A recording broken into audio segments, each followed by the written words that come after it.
안녕하십니까. 포항에서 명리학 연구소를 운영하고 있는 백상입니다. 유튜브의 검색어는 백삭 명리가 되겠고, 구독을 눌러놓으시면 제가 동영상을 올릴 때마다 쉽게 보실 수가 있음을 참고하시기 바랍니다. 오늘의 10분 명리학은 12지지가 되겠습니다. 먼저 12지지가 어떻게 해서 이렇게 나왔는지를 먼저 살펴보겠는데요. 우리가 천간에 대한 부분들을 설명을 드릴 때는 천간은 계절의 변화라고 말씀을 드렸습니다. 그래서 봄에서부터 여름을 거쳐서 포화 상태가 된 상태에서 다시 내려오기 시작하면서 결실이 되고 겨울에 이제 들어가면서 다시 또 이게 순환이 되는 그러한 계절의 변화로 해서 천간을 이렇게 한번 살펴봤었고요.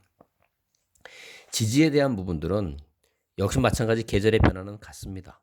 그런데 이 부분들이 천간은 10개 해가지고서 10천간이지만 지지는 12개가 해가지고서 12지지가 됩니다. 12지지가 되는 이유가 지난 과정에서도 말씀을 드렸습니다만은 지구가 이렇게 기울어 있기 때문에 지구가 기운 상태에서 이렇게 자전을 하게 되면 햇빛이 비추는 부위가 이렇게 나눠진다는 거죠.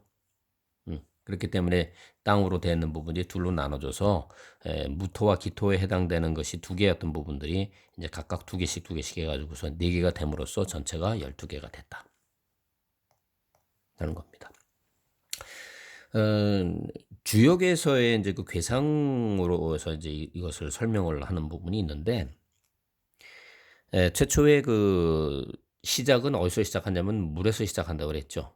그래서 그게 임수에서 시작해가지고서부터 간다.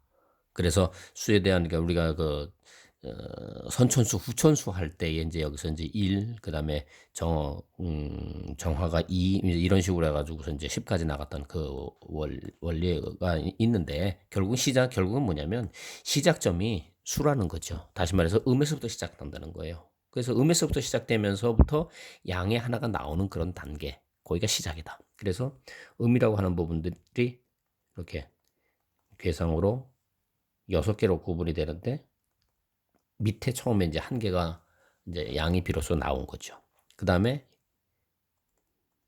양이 2개가 되고 양이 3개가 되고 양이 4개가 되고 양이 5개가 되고 양이 6개가 됩니다. 자, 양이 6개가 됐다고 하면은 그 다음에 어떻게 됩니까? 다시 이제 음이 발생이 되겠죠. 그래서 하나, 둘, 셋, 하나, 둘, 음이 이제 하나가 발생이 되고 그 다음에 음이 이제 2개가 발생이 됩니다. 다음 음이 3개가 발생이 되죠.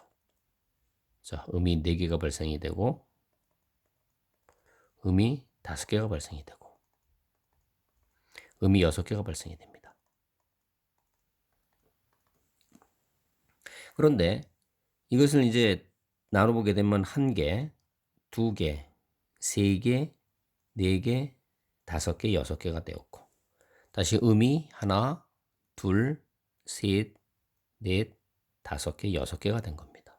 그런데 우리가 그 음량을 볼 때 보면 이 가로로 가는 부분들, 세로로 가는 부분들, 그래서 이 양에 해당되는 부분들은 세로로 보고 음은 가로로 봅니다. 그렇다고 그러면 우리가 이제 이 부분을 이제 우리가 상형화해서 했다고 그런 부분들을 여기서 문자를 이제 나타내기 시작했는데 물론 이제 다른 이론도 있습니다.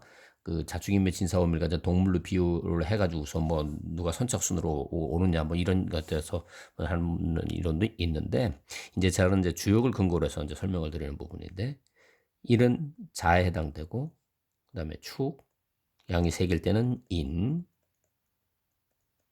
그다음에 묘 그다음에 진 사 그다음에 오 미, 신, 유, 술, 해 이렇게 됩니다. 그런데 이 글자를 갖다가 무조건 자축인묘 진사오미 신유술이라 해가지고서 이렇게 한문 교육을 이제 배우지 않은 그런 세대에서는 이 자체가 어렵죠. 네. 그러면 이것은 어느 근거가 나와 있는 거라기보다도 이제 제가 이제 공부를 하면서 나름대로 이렇게도 되네라고 이제 어떻게 보면 이제 알게 된 이야기인데 결국은 뭐냐면 자 세로가 양이고 가로가 음이라고 그랬습니다. 여기가 얘가 양이고 얘가 음이라고 그랬어요. 이 얘기는 뭐냐면 자를 가만히 보니까 양이 세로라고 그랬지 않습니까? 그래서 보니까 자라고 하는 글자에 요렇게 보면 양이 여기 하나가 되죠. 그다음에 축은 이렇게 보면 두 개가 됩니다. 이는 요 하나, 둘, 셋. 묘는 하나, 둘, 셋, 넷. 지는 다섯 개를 이렇게 표시를 했다라고 사실은 좀 그냥 좀 억지를 부리는 거고요. 양의 기운이 있는 거는 이렇게 좀 둘러쌌다 하는 그런 개념으로 저는 보여지더라고요. 그러다 보니까 그래서 여기서 이 형상으로 봐가지고 자, 축, 인, 묘, 진사가 나왔지 않았겠나. 물론 이거는 서두에 말씀드렸습니다만 제가 나름대로 이렇게 정의를 한 겁니다. 그래서 정통으로 이게 해가지고 하신 분들은 또 다른 어떤 그런 이론으로 이렇게 말씀하시겠지만 이 처음에 초학자들 입장에서 이 글자를 암기할 때는 오히려 이 방법이 더 쉽지 않겠나라고 해서 말씀을 드리는 겁니다. 자, 음에 대한 건 가로라고 했습니다. 그러면 가로는 이번에 어떻게 나타나느냐? 옆으로 음이니까 옆으로 나타난다 그랬죠. 그래서 얘는 하나, 미는 두 개, 신은 하나, 둘, 세 개, 유는 하나, 둘, 셋, 네 개.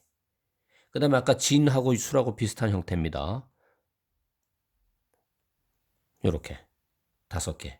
그 다음에 전체가 이제 좀 이렇게 해서 이 글자도 역시 마찬가지 이렇게 좀 나눠져 있기 때문에 이렇게 좀 떨어뜨려 놓고 했다가 해서 이렇게 좀 어떤 억지 춘향으로 이제 글자를 이렇게 하는 부분들인데 그래서 글자가 이렇게 해가지고서 자축인묘 진사오미 신유 수레가 나왔구나 하는 겁니다.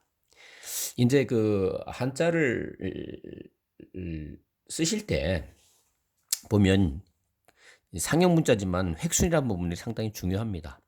그래서 획순에 대한 부분들을 명확하게 해주시는데 뭐 다른 건 특별히 문제가 되지 않습니다만은 이 진하고 수를 하실 때는 좀 다르다는 거죠. 네. 진을 쓰는 방법과 수를 쓰는 방법이 다르다. 그래서 그 방법을 이제 정확히 보시려고 하면 이제 그 네이버라든지 이런 데 사전에서 이렇게 한자 찾아보시면 그거 다 나와 있습니다. 그래서 처음에 배우실 때 획순대로 이렇게 좀 제대로 배우셔야 한자 쓰는 데서 어색하지가 않고 이게 소위 말해 한자를 그리는 형태가 되지 않고 이제 이게 제대로 이렇게 써가는 형태가 되니까 물론 이거는 이제 사실 이 이론하고는 뭐 이렇게 크게 연관된 건 아니지만 이왕에 하실 거라면 그렇다는 겁니다.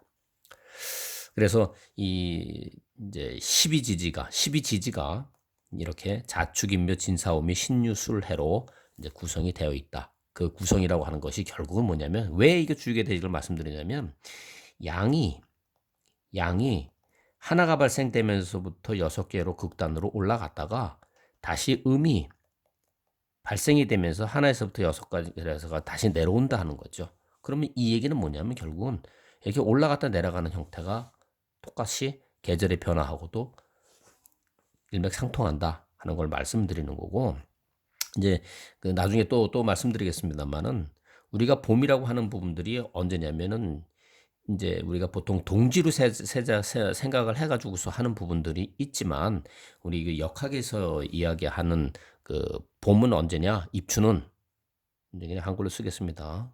입춘. 이놀이죠. 이놀이 입춘이에요. 입춘, 청명, 자, 경칩, 청명, 뭐 이렇게 나갑니다.